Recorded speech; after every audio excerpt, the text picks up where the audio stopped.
Hey everybody, welcome to another episode of Off Script with Pastor Jared. I'm going to try something new today. It could flop, it could go great. That's half the fun. We're really off script today. Don't know if you're going to like it, but I thought to myself, one thing I don't do a lot is a lot of news stuff, a lot of headlines.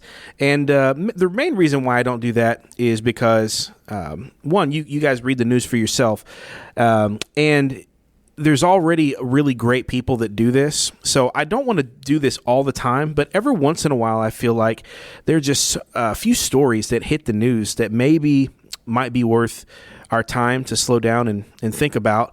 So I'm definitely not transitioning off script to be The Briefing with Albert Mohler, which, by the way, is pretty good. You should go check out The Briefing, your daily analysis of news and events from a Christian worldview. I can't be Al Mohler, and so he does 5 of those a week, and that's pretty amazing that he does that. But I want to do my own version of a news roundup every once in a while, and we're going to start with that today. So I've pulled 4 headlines from the previous week that when I read them and when the news broke, I thought were pretty interesting and even had some Christian implications that would be worth your time thinking through. So let's do that together. First story of 4 that I want to show to you today is really, it's a sad one, and it's relating to issue 1 in the Ohio legislature. This is in the topic of abortion, and according to CBS News, Ohio voters have approved a ballot measure to amend the state constitution to establish a right to abortion. Delivering a crucial victory for abortion rights and adding momentum behind efforts to protect abortion access through citizen-led initiatives in the wake of the Supreme Court's reversal of Roe v. Wade, end quote. So in case you weren't paying attention, which, this is an Ohio thing, but Ohio had a ballot referendum to bring this state level to the legislation. So in case you've kind of just have no idea what I'm talking about a year ago, you probably remember Roe v. Wade was overturned. Now, that's a federal, the Supreme Court is federal, so that's the national government. And what that said is essentially the federal government has no role in this. It was not a nationwide pro, con, for, against. It was not that. It was just them saying this is not a federal issue. And in fact, episode 1 of Off Script was dealing with that leak that came out, that famous leak that I still don't think they found the leaker anyway. So what that did was it kicked the can to states to be able to deal with abortion.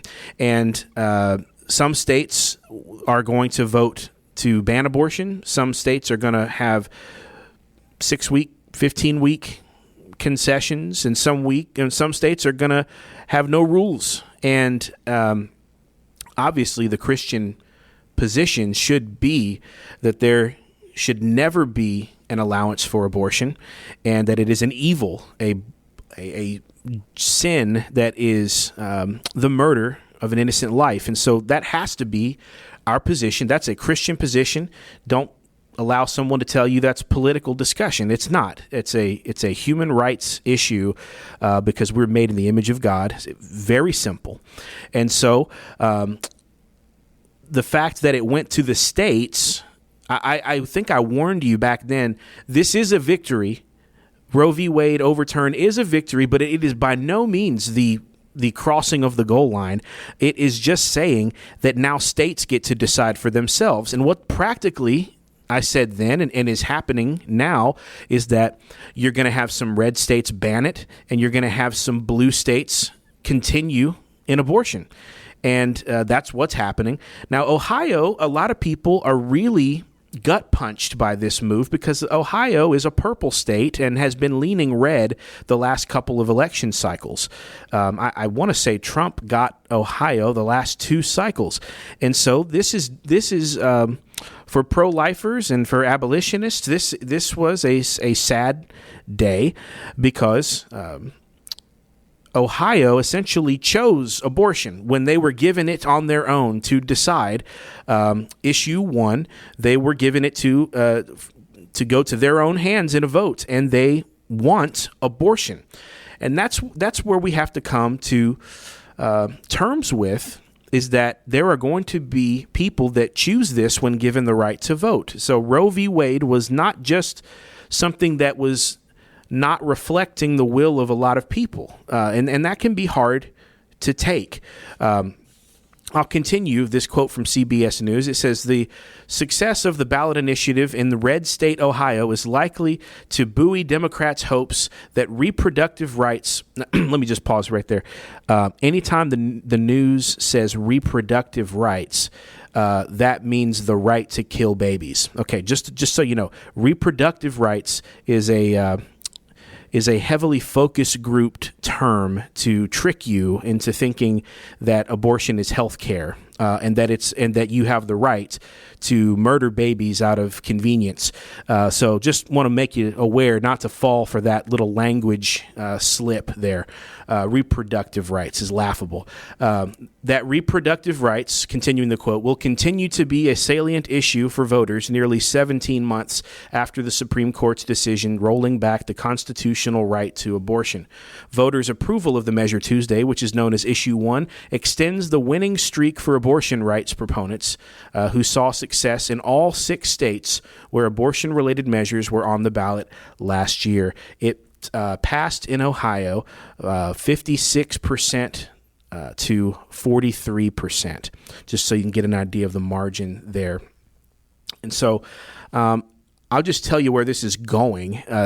They've listed the fact that there's a streak of wins on this to say this is a losing issue for Republicans, for example.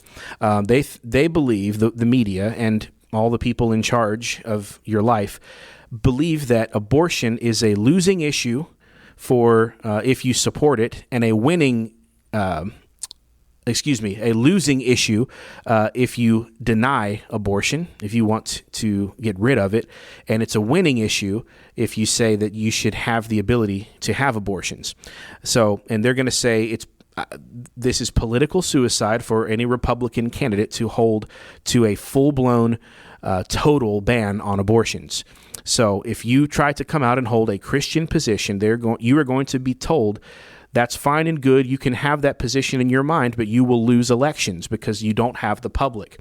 So just be prepared, Christian, to be on an island and say, I do not care. I'm going to stand by not murdering babies. I feel like that's a pretty safe place to stand when you stand before the Lord, to say, Lord, I did everything I could not to support the murder of babies.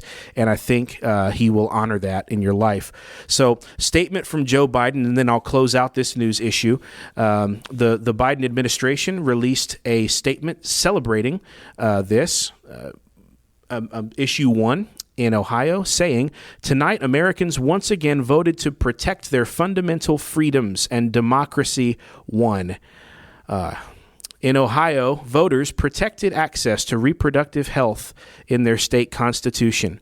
Ohioans and voters across the country rejected attempts by MAGA Republican elected officials to impose extreme abortion bans that put the health and lives of women in jeopardy, force women to travel hundreds of miles for care, and threaten to criminalize doctors and nurses for providing health care that their patients need and that they are trained to provide. This extreme, dangerous agenda is out of step with the vast majority of Americans. My administration will continue to protect access to reproductive health care and call on Congress to restore the protections of Roe v. Wade in federal law once and for all. Several things happening in this statement that you should be aware of. First of all, the Joe Biden's administration, their dream is not just to go back to Roe v. Wade, but to have a constitutional law that is, see, Roe v. Wade was a court case. They would like to enshrine permanently abortion. So they want to take it as far as it can possibly go. And so that's the first thing that jumps out. Secondly, the language of this statement is to paint. If you hold abortion, you will be painted as an extremist, a dangerous person, a MAGA Republican, which is funny because I know many people in my church really don't even care for Donald Trump, but would support life vehemently and strongly. So what they're trying to do now is to say if you are a strong pro-lifer or an abolitionist, that means you are a MAGA Republican, which what they're trying to do is make you feel bad, to say, oh, I'm not in that camp, So anyway, it's just a smear. And then other things in here are saying that extreme abortion bans put the health and lives of women in jeopardy. Well, that's pretty well been debunked, that it's extremely, extremely rare that a woman requires an abortion for her own health. Secondly, it says to force women to travel hundreds of miles for care. Yeah, you're forced to travel to get an abortion. That's like saying in order to hire a hitman to murder someone, I was forced to travel across state lines to hire the mob to kill someone. Sorry we made you travel. And threaten to criminalize doctors and nurses for providing health care that they need. Well, you know what? I think it is worth talking about the position that if abortion is murder, Christian, you should begin to think about the fact that maybe there should be a criminal element to killing innocent babies, okay? And that goes for the doctor, and that goes for the mother that knows exactly what she's doing, okay? I'm not saying it should necessarily be the same penalty, but that is something that we should see. What they want is for you to read that and say, oh, no, that's not my position. That's extreme. See, they want you to think that's extreme. It's not extreme to think someone who murders someone should bear a penalty. That is not extreme. That is normal and just and all over the Bible, okay? So we'll stop there with this segment, but I just want to say be prepared that the next move after this is to say that abortion is a losing issue, and for Republicans to start backing off of their stronger stance on abortion and start going to compromise positions. So be prepared for that, and I will be prepared to stand for life, and I hope that you will as well. Segment 2, Mike Johnson versus Rolling Stone magazine. Mike Johnson, the new Speaker of the House, an outspoken Christian, actually an outspoken Southern Baptist, is the new Speaker of the House in our Congress. And an article quickly came out from Rolling Stone trying to, I would say, be a hit piece, be a smear on him. And it didn't, you don't even have to read the article. It's the headline. And the headline is supposed to be so shocking that it just makes him seem like a weirdo. Here it is. Headline from Rolling Stone. Mike Johnson admits he and his son monitor each other's porn intake in resurfaced video. Now, ladies and gentlemen, if you just read that headline, here's what they want you to think. Mike Johnson and his son both watch pornography and are somehow aware of each other's porn intake and got caught because a video resurfaced. That's what the headline sounds like. And it's supposed to sound like that. In reality, it's the exact opposite. If you read this article, you will find out that Mike Johnson and his son were accountability partners using a software called Covenant Eyes to prevent you from watching pornography. Okay, so I know what Covenant Eyes is. It's extremely common in the Christian world. There's a few softwares like this, and Covenant Eyes is probably the most popular. You install it on your phone, on your computer, and it filters through everything you look at. And if you do look at pornography, it will send a email to your accountability partner and tell them that you did, and then they're encouraged to come have a talk with you. The point is that you don't watch pornography, that it's a something for Christians to do as accountability for themselves. And it's not even if you have covenant eyes, it's not even you saying I have a porn problem. It's you saying I don't want to have a porn problem. And so I'm just going to preemptively put a check and balance in my life so that I'm not tempted. And so this is really common. I've known there are certain large churches that even provide this for their staff. There are some nonprofits that provide this for their staff just as a gift of accountability. And so at some point, Mike Johnson said that he and his son signed up and that he was his son's accountability partner, which, by the way, is just being a good dad, just being a responsible Christian father, saying, I'm not going to throw my son to the wolves and hope that he doesn't get into porn, but I'm going to get in the trenches with him and be an accountability with him. I mean, guys, what's really bad about this article is that he did the right thing and it got twisted to make it sound like he was a pervert. And that's what the world is going to do, to suffer for righteousness' sake, to take things that are actually good and twist them to make it seem like it's evil. And then at the other side, like what we just talked about with abortion before, take things that are evil and try to twist them and make them sound like it's good. Oh, reproductive health care. That sounds good. It's actually not. Same like this. Oh, father and son monitoring each other's porn intake. Oh, that sounds perverted. Yeah, it's the exact opposite. They're making sure they don't watch pornography. And furthermore, let me add, isn't it strange that Rolling Stone acts like they care about pornography? I mean, it's not exactly the cleanest magazine. They're not exactly conservative in their approach toward women or photographs or anything like that, language. And yet they try to take some kind of high road and make Mike Johnson seem like he's the weirdo. Not falling for it. So that was a huge story this week. And I think Christians just see that and are reminded we're all going to get slandered at some point. And so when the world does slander us for righteousness' sake, that Jesus says, rejoice in that day. That's a good reminder for us. Segment number 3. Man, this was a big one this week.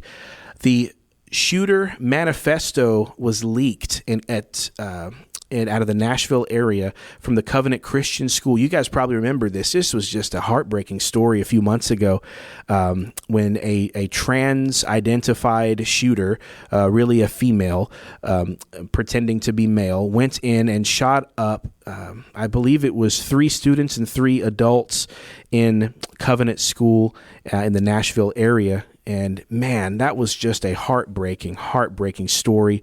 I believe a former student. So from the Christian Post, I will go ahead and read, quote, the trans-identified shooter who killed 6 people, including 3 children at Nashville's Covenant School, sought to kill, man, there's some words here I don't know I'm going to use. I'm not going to read the profanities or even kind of the short forms. But there was a leaked manifesto that documented plans to commit mass murder.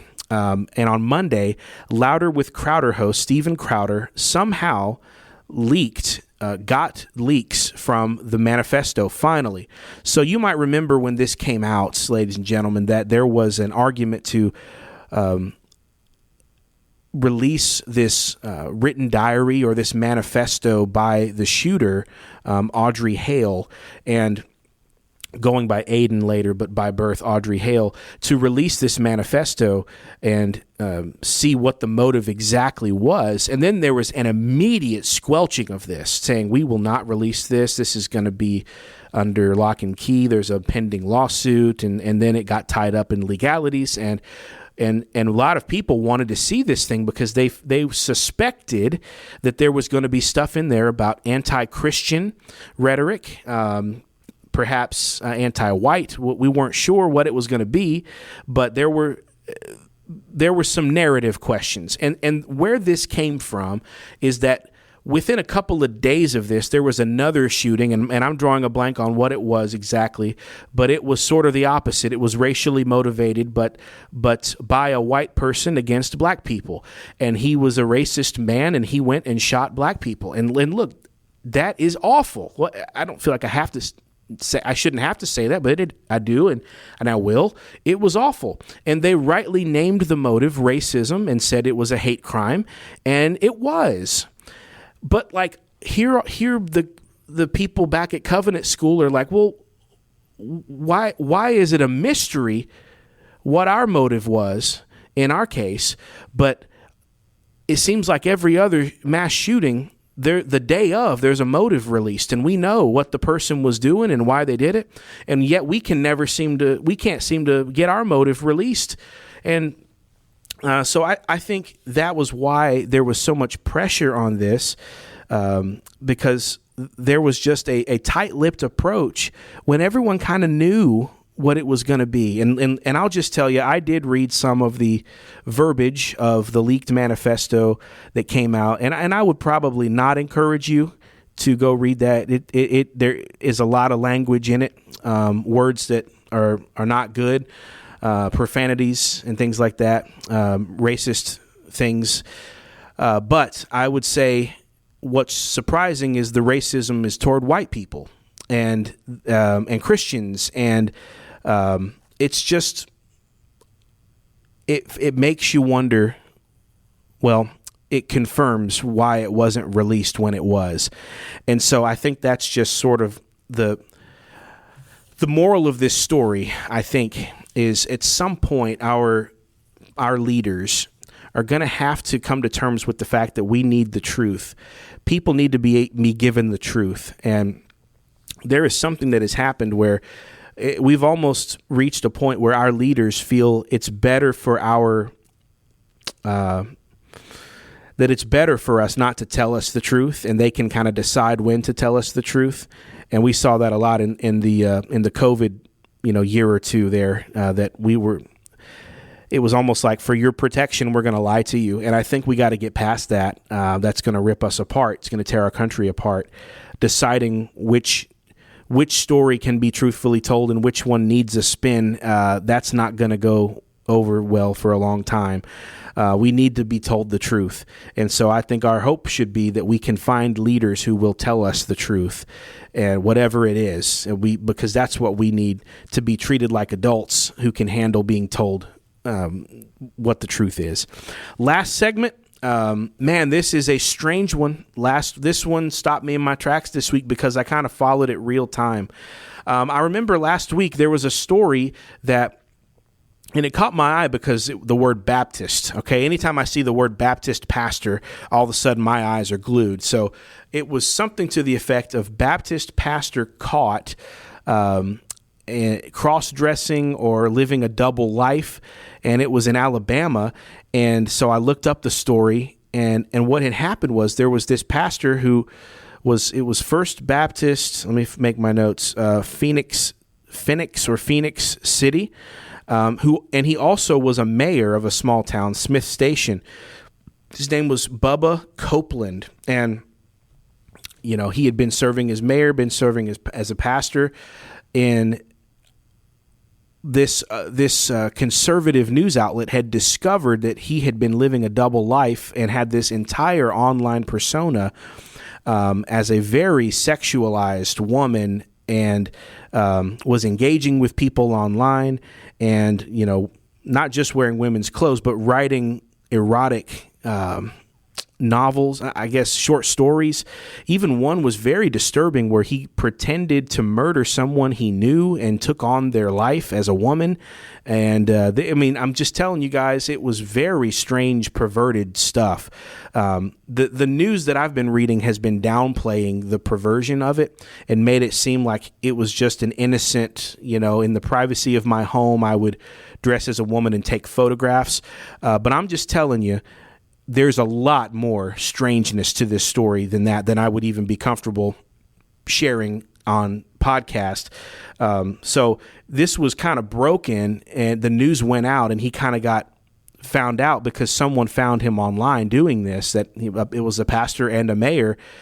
And, he kind of came out and spoke to it at his church on the Wednesday night after it broke. And he was very, I would say, non-apologetic, almost kind of like, hey, things go on in the privacy of my own home. It has no effect on my life at church.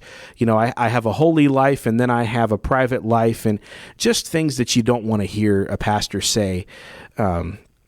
Obviously, that statement is not true. Our lives should be for the glory of God in all areas, though we all are sinners, and And I would hope, you would hope that this man would realize that even though he had gone dark into the dark depths of depravity, chasing his sin, ultimately this coming to light was God's goodness in his life to help him deal with this sin and to confess and to step aside from ministry and to get healthy. And that's what you would have wanted to see, the grace of God on display. Unfortunately, about a day or two after the story broke, the pastor, the mayor, did take his own life. And so he did not go down the path of grace and forgiveness. Perhaps there was more info that was going to come out. We don't know. Perhaps he was overtaken by shame, and it almost reminds you the story of Judas a little bit. He didn't pursue reconciliation. He pursued suicide, and that's a sad thing, a very sad thing to hear. That rather than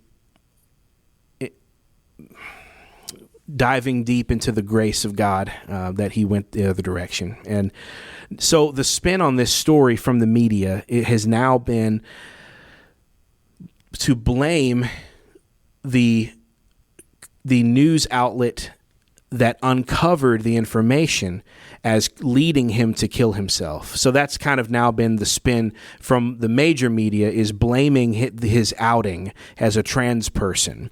And guys, I'm just telling you, this was a person who was deep in perversion, and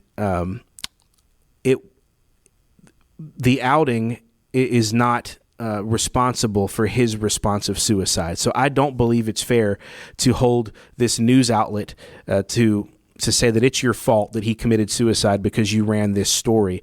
To be honest, it is a newsworthy event that a pastor of a Baptist church and also a mayor is living a completely separate online persona life, engaging with people, talking to people as a female, engaged in very strange, perverse role-playing discussions, and that is newsworthy. And so they simply broke the story, and he decided to kill himself after that, which is sorrowful, very sorrowful.